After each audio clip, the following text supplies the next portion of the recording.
The King Power Stadium, home of Leicester City Football Club. Once in a lifetime. It's never going to happen again. Come on, Leicester! Just unbelievable! You know, tears of joy. Dream come true. Someone's got to pinch me. I can't feel it. For 132 years, this club has been the bridesmaid, never the bride, and languished way behind the big boys of English football. When I was managing, they went into administration, and the times looked very, very bleak. When we got relegated to Division 1, I've never felt so low.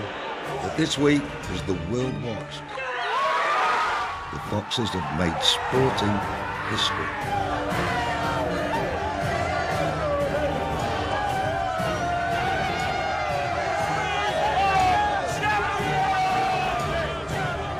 This is the fairy tale story of how one football club's success beat the bookies and turned a city blue with pride.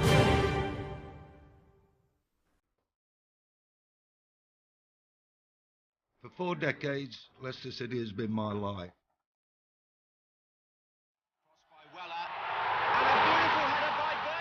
I was born in East London, but I grew up in Nottingham. But Leicester City adopted me, duck. It started with a kiss, and I've never looked back. I'm Alan Birchinall, the Birch, club ambassador at Leicester City. Now listen, I'm going to tell you a wonderful fairy story about a football club that came from nowhere to, well, let's have a look in the book, shall we? Okay, here we go. So where to start? How about the beginning of the season?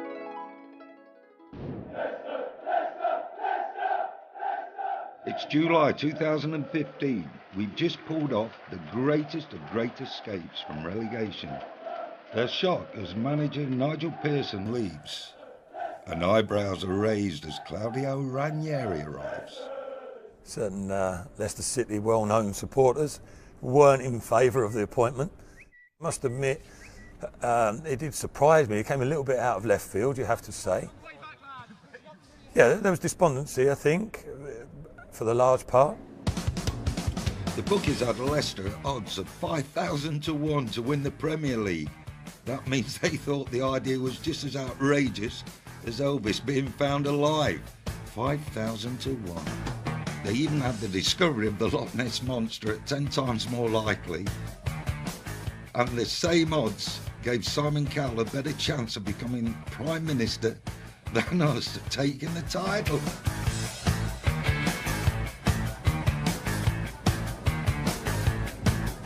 But some fans had the faith to put the money where their heart is. Went to put £1 on, and something in my head said, if this actually comes in, I'll probably want a bit more than that, so I deleted it and put £5 on at 5,000 to 1. Some of my mates they were just like, it's never going to happen. It's, you know, you just wasted your money. You're better off putting it on something else. Obviously they're wrong. But this is looking like a £2 million loss when all's said and done. We've not had a single 5,000 to 1 winner in the history of the business. It might be another 80 years until we see another one. That is how much of a one-off this event has been. Looking back on it now, it's a bit of a crazy thing to do, really. But what a ride it's been. So I wish I'd have put a bet on, but to understand this, let's go back, right back, a lot further.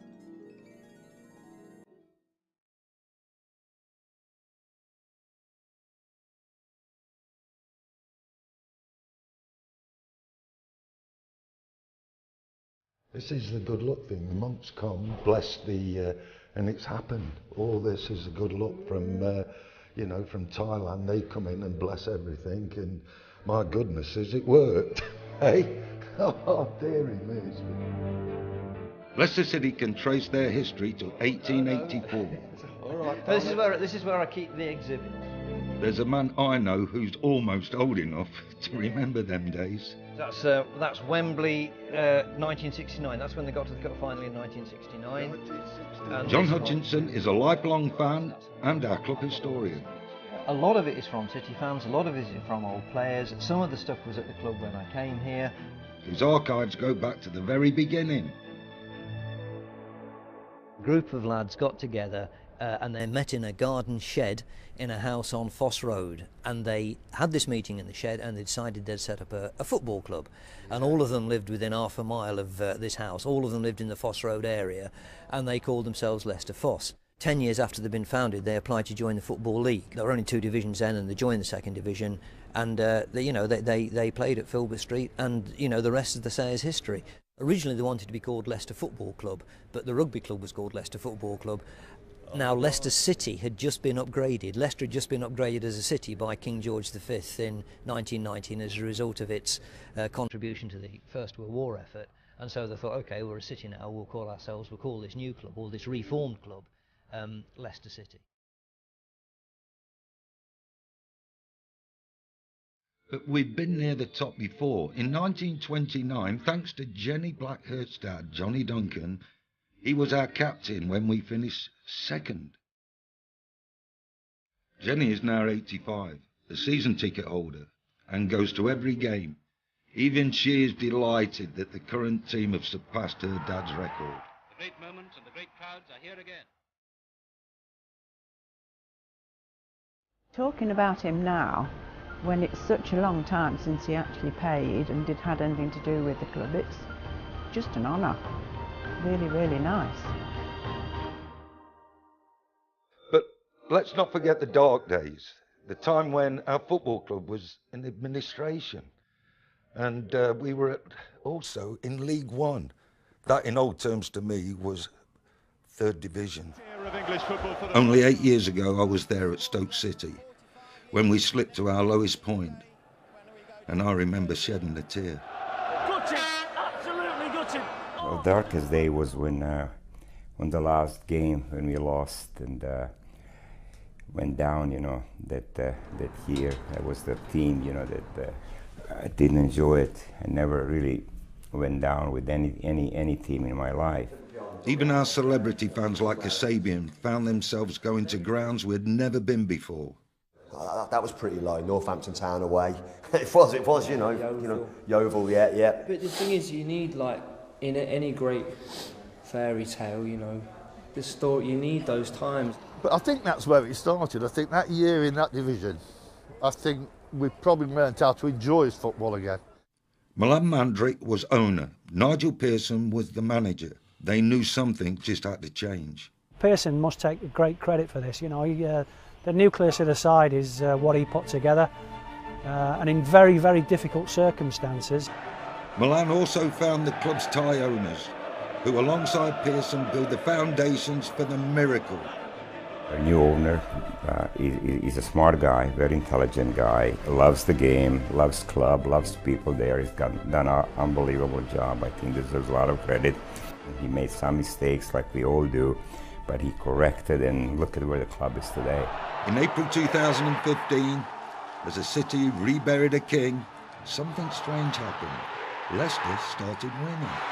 And winning. What an incredible turnaround! Once they got on that run, you could see them staying up. It was remarkable, there's no doubt at all about that, but the confidence gained from that was not only essential, but it was bordering on fantasy. After bumping along the bottom for most of the season, we staged a late comeback and won 6 of our last 8 matches to stay in the Premier League.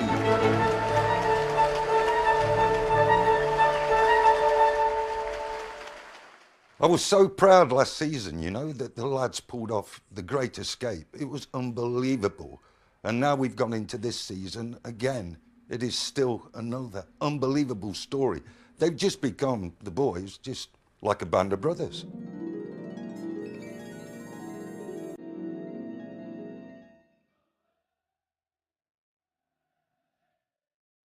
As a team, these men have fought and battled for each other and turned football on its head.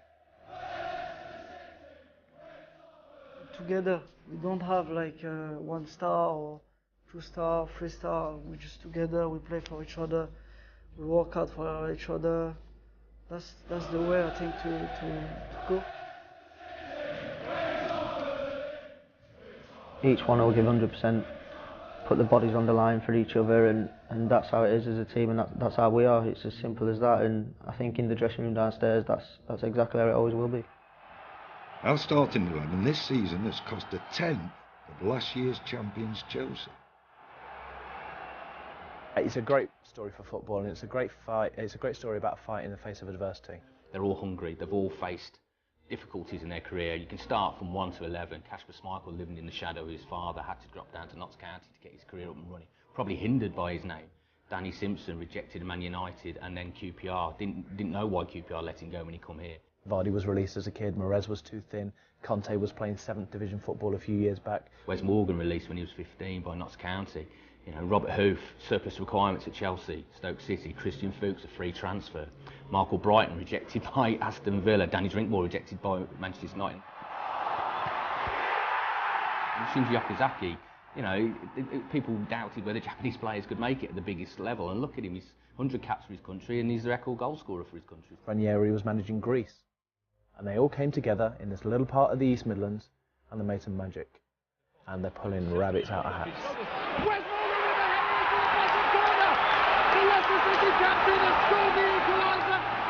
What they've been able to turn round, the transformation from not so long ago, literally 12 months, is incredible, and certainly hasn't been experienced before, and probably never will do again. They've gone from unknowns to household names.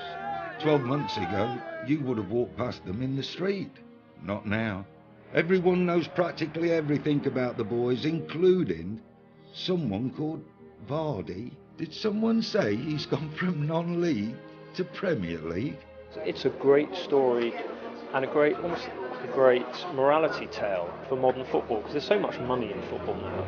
And what's been done here is, you know, they're the unlikely lads. They've done it with little money, but just with old-fashioned values of working for each other, working hard off the pitch. And also, let's not forget, they've got a very good sports science operation at Beaver Drive as well, so it's not quite a Sunday league operations.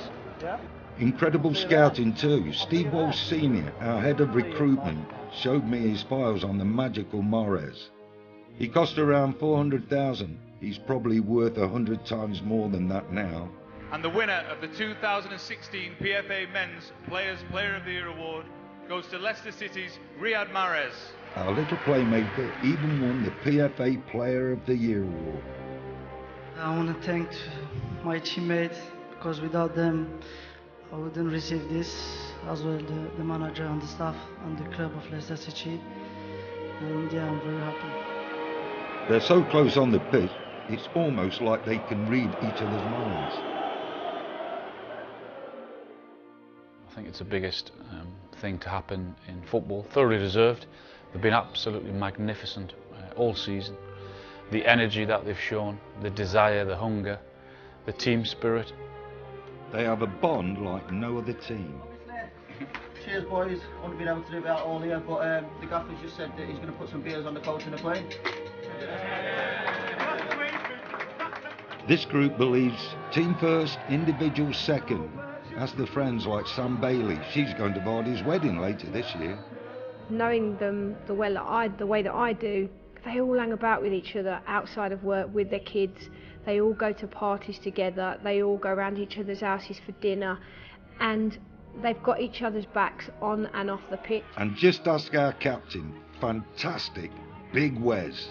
We've been through a lot together, and we like to do a lot of stuff together, like we'll go for something to eat or we'll go to someone's house and just chill and that, so we're a bit of a family, you know, we've got each other's backs and we believe in each other, and it shows on the pitch. The fans are still here, still singing, the owner waving to the fans from the very top of the club all the way down through the players to the supporters. It is a single bond, it is a remarkable story.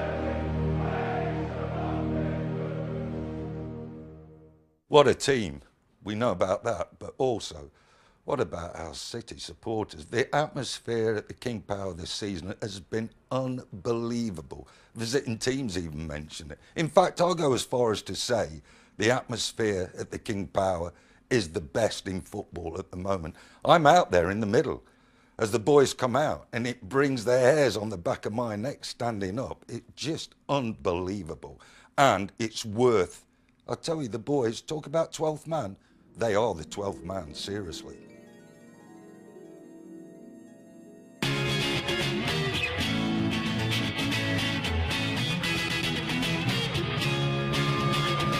No one has disturbed us at the top of the league since January. So when you're flying high, match days are truly magical. Everybody's so happy, everybody's in a fantastic mood, and it's just great to be in the city at the moment.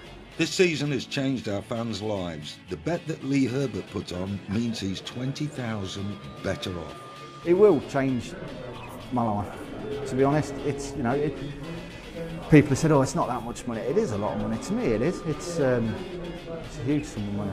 And for people like Barbara, who's been running the Disabled Supporters Club for years, 55 years season ticket holder. I know. this is a reward for all her hard work.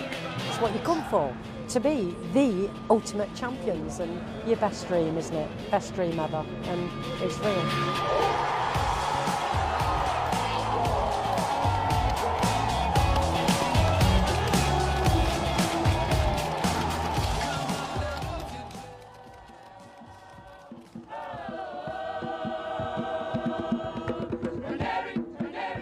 The Gospel Choir from De Montfort University are being heard around the world. We like it, in fact we really love it, we love it.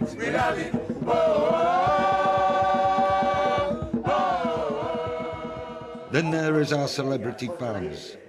These two have been with us before we were famous. They've not jumped on the bandwagon. We've always felt like underdogs ourselves. It's an underdog city, and this is got to be the most perfect underdog story of all time, right? Yeah. When it gets played before the games, you walk down the corridor, you can hear it ringing out, and I can't.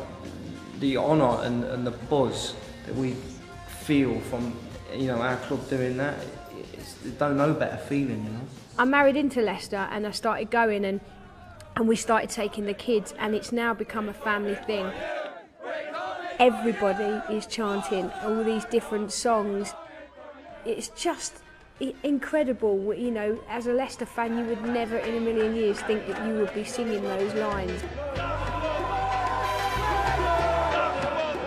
BBC Leicester commentator Ian Stringer has been a Leicester fan, man and boy. This story has transformed his career. I wasn't expecting to get up in the middle of the night and do Japanese TV and Australian TV and stuff for our friends over the pond in America and South Africa. And people have been interested in the Leicester City squad. And Stockport away was my first away game, working for BBC Radio Leicester, Stockport away in League One. And now we've got this. And for me, I have never been so proud in my life. And okay, we had to win the title without kicking a ball, but who cares? So if the fans are our supporting cast, who is our Prince Charming?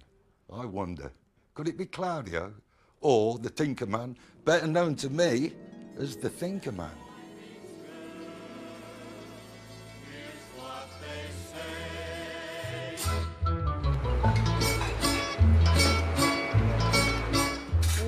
Everyone loves a great Italian, and the football world has certainly fallen for this one. Claudio Ranieri has rewritten history, delivered against ultimate prize. Hard to believe then that when he first arrived, some of the pundits mocked. But who's laughing now? Pinocchio. I know there was some people say, oh, why Ranieri?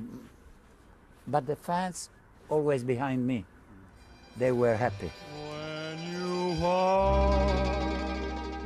feel like a dream, because when I came here, I say, I hope to make a very good season. But of course, never can think what happened this. So what is his recipe for success? For 20 years, Massimo has been Ranieri's friend and confidant, reporting on the manager, now a part of his inner circle. The magic of this season of Leicester, to me, The goal of Vardy, yes. The run of Mahrez, yes. Everyone has a part of this. But Claudio is the guy who made it possible, because he convinced everybody that you could be a champion. I mean, together we can be champions. At 64, he's achieved what many thought impossible. So often the nearly man, he's never won a top-flight title.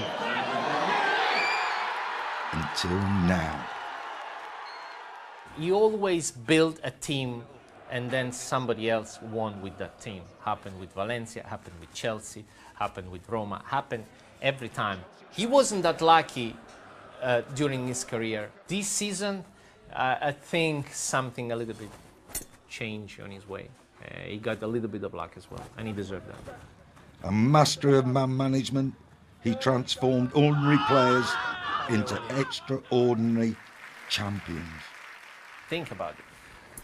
Leicester City winning the Premier League, coming from bottom of the league with a new manager, with players that nobody wants them, and it's really a Hollywood story. I mean, but it's real. They are a lot of energy. They have energy. They are electricity inside. They understand the moment. I'm very proud. I'm very proud to manage this man, no players, men. He may be the most popular manager ever to win the Premier League. It's easy to see why. My team is like the RAF. It's fantastic. Hey, you are sleeping. Come on. When people start talking about the fairy tale, instead of feel the pressure of that, they enjoy that. That's the most amazing thing. So, hey, man, we are in Champions League.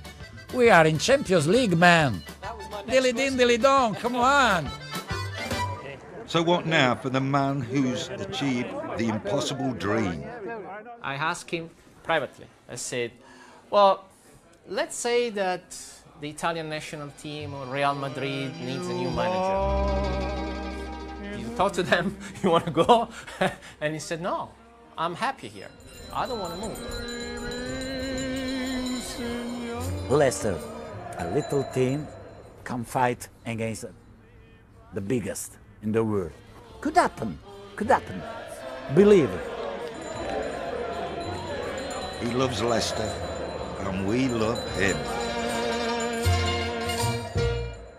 This has made headlines around the world. For me, it's the biggest sports story ever. Oh, sometimes I get a good feeling, yeah. Yeah. I get a feeling that I never had before. No, no. Something's got Leicester's success isn't just about the football, it's spread to the schools in the city. Businesses are booming. There's talk of building new hotels. We are planning packages where effectively groups will take over the entire hotel. I think the coming, whether it's 6 months, 12 months, whatever it is, you know, we've got such an amazing opportunity to build on the success and put Leicester on the map. But for some, you know, maybe more than the football, Leicester represents modern Britain. So maybe it's as good as that. Everyone wants a Leicester shirt and a Leicester scarf. We've had the best year we've ever had.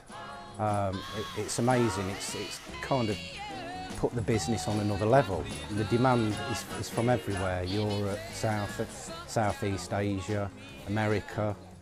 They've even brought out a Vardy Cardi. Seriously? Hello.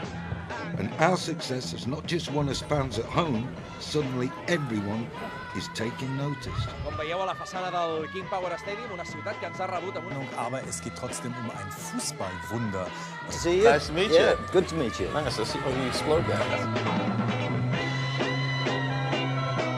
This is incredible. 5 years ago, 1 year ago, people in the United States wouldn't have known about Leicester City or the Premier League, and this is where we are now. I get stopped in the street in New York City by people that want to talk about Leicester City. It's phenomenal. Last year, we had all those TV crews in town when we were burying King Richard. I didn't think we could have more attention than that, but if anything, the Premier League is even bigger. But you know what I did at the beginning of the season? Put 100 quid on Leicester, so I think I'll do okay. No, you didn't. I think maybe I did, maybe I didn't. Hello. You don't even have to play on the pitch to become an international star. Playing the drum in the stadium is enough. What a tattoo. It's just like, last week I done like 47 hours filming on top of going to work every day. And it's just like, where do you find the time? But it just all rolls into one. It's just a fantastic time, so just enjoy it. Come on, you Leicester! Industry experts reckon, for the club, our win could mean $250 million windfall. I think the whole of Leicester is going to be shut down for 2 weeks at least.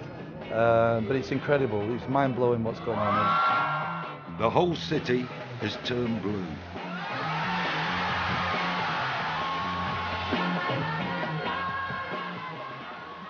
Hey, wake up! This is no fairy tale. This is real. Ding! Oh, well, it wasn't a dream. We are the English Premier League champions. The English Premier League champions. And I, for one, am going to live happily ever after.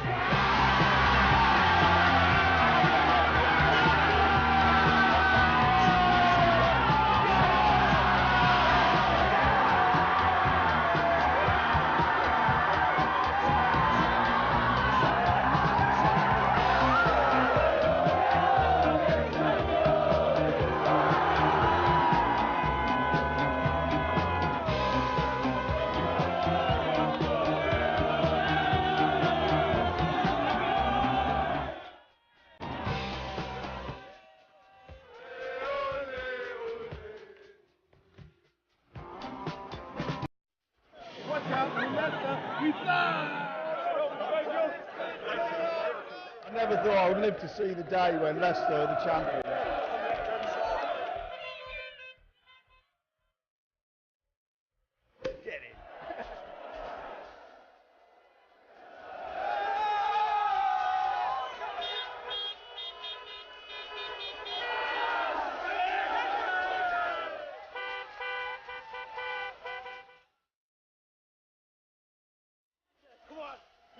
Come on!